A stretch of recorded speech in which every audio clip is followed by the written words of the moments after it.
10 Minutes by Brendan Crow. Felix was just getting out of the shower when he heard his phone ring. Wrapping a towel around his waist, he reached for the phone. "Hello?" he asked as he brought it to his ear without looking at the screen. "Hi, Felix, it's Berta." Felix felt his face grow hot and his legs go wobbly. Berta. Berta had joined his biology class at the beginning of the year, and, as luck would have it, they were assigned as lab partners. Although they had started off as friends, he was slowly falling for her. He had spent the last month of school trying to get up the courage to ask Berta out.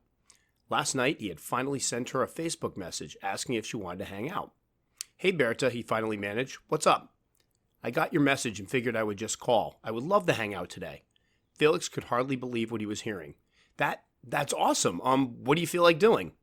"Well, I was wondering if you were busy right now. I know it's short notice, but my family and I are heading to Six Flags for the day, and Dad said it's okay if you come with us. He actually wants to meet the guy who's helping me get an A in bio." Berta laughed. "I would love to go," Felix responded. He could hardly believe his good fortune. "Great, my dad said he can pick you up." "Sounds like a plan. When would you guys be here?" 10 minutes? Felix froze. 10 minutes? That didn't leave him much time to get ready. If this was their first date, he wanted it to look his best. Did he have any clothes ready? What would he wear?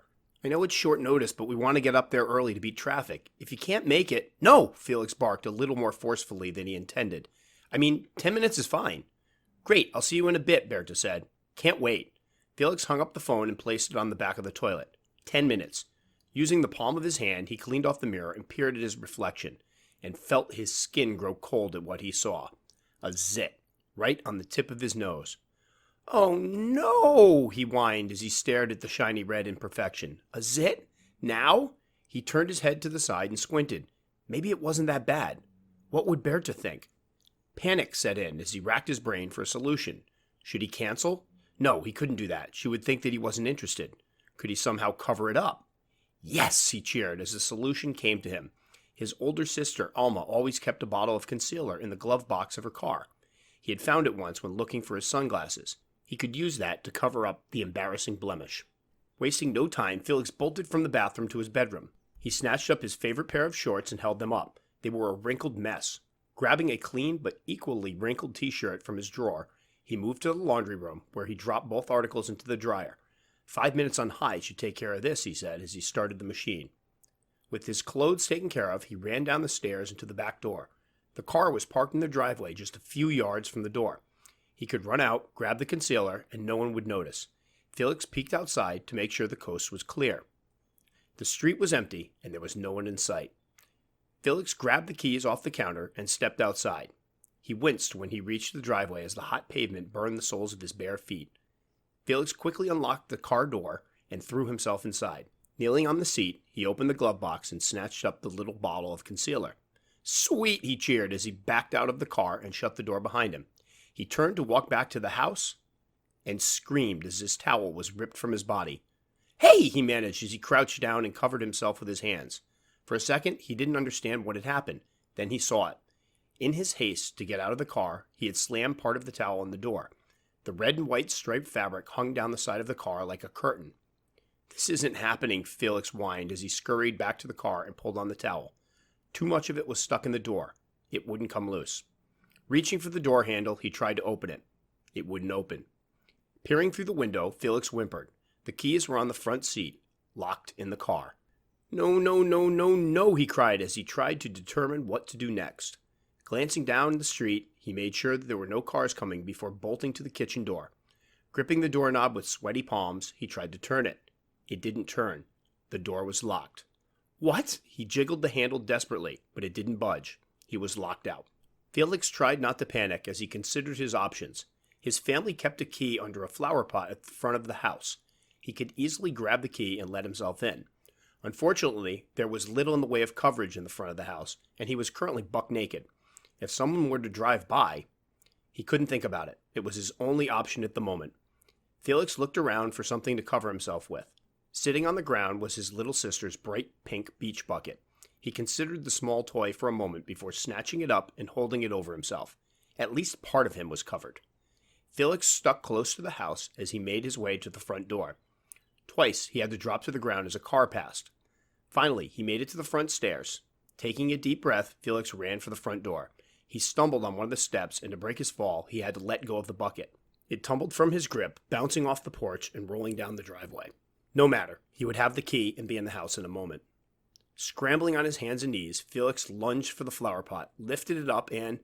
"No!" he cried. The key was gone. Besides some dirt, a couple of stones, and an ant, there was nothing beneath the pot. I'm going to puke, Felix thought. No key, no bucket, and now he was on his front porch, completely naked for all to see. Could it get worse? Inside the house, the clock chimed. It was 10 o'clock. Berta would be there in 5 minutes. It got worse. His mind a fury of panic thought, Felix tried to come up with a solution. Then it hit him. His bedroom windows were open.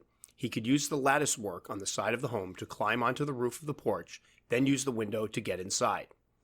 With no cars or people around, Felix ran off the porch and around the side of the house. Using the bushes as cover, he approached the lattice. Like a naked Spider-Man, he used the lattice work like a ladder to climb up the side of the house. Silently praying that no one was looking, he carefully stepped off the makeshift ladder and onto the hot roof. "Ouch," he said as he laid his hands on the blisteringly hot shingles. Just ahead was his window. Crawling on his hands and feet, he made toward the breach, then stopped. Standing just before him, eyeing him quizzically as it stood on its hind legs, was a large black squirrel. The animal blocked his path to the window. "Hey there, buddy," Felix cooed as he tried to move closer. The squirrel twittered angrily. This is not happening. On the street below, someone drove by. He just prayed that the occupant of the car hadn't looked up. His hands and feet burning, he tried to move closer. The squirrel bared its large teeth as it shrieked in agitation. Lowering itself down onto all fours, it prepared to charge. "Oh no, please," Felix managed. The squirrel didn't listen. It launched itself at the naked boy in a flash of teeth and tail. Felix screamed as he stumbled backwards, lost his balance, and fell off the roof. Luckily, his fall was cushioned by the bushes below, saving him from serious injury. Rolling off of the prickly bed of foliage, Felix had just enough time to get to his feet and pull a branch from in between his butt cheeks before the squirrel joined him on the ground. It was the last straw. "I'm gonna kill you, you buck-toothed monster," Felix roared. Grabbing a large stick off the ground, he wielded it like a bat as he prepared to take on the vicious beast. The little rodent roared like a lion as it prepared to resume the attack. "You want some? Come get some!" The squirrel growled. Felix growled. A horn beeped. Startled, Felix's tiny nemesis suddenly turned and scrambled out of sight. Still gripping his makeshift weapon, Felix turned to face the source of the beep. Parked in front of his home was a caravan. In the front seat, his mouth wide with shock, sat a man. Next to him, her face also drawn in shock, her gorgeous brown eyes bulging, sat Berta. In the seat behind them, 2 smaller children pointed and laughed. His 10 minutes was apparently up. Embarrassment threatening to overcome him, Felix dropped his stick, waved, and said, hello." Without a word, Berta's father stepped on the gas, and the caravan peeled away in a cloud of burnt rubber and exhaust. Felix wanted to cry. He would never be able to look Berta in the eye again. Covering himself with his hands, his head hung low with defeat, he turned back to the house. This couldn't get any worse, he thought, and it was at that very moment that he heard the police siren.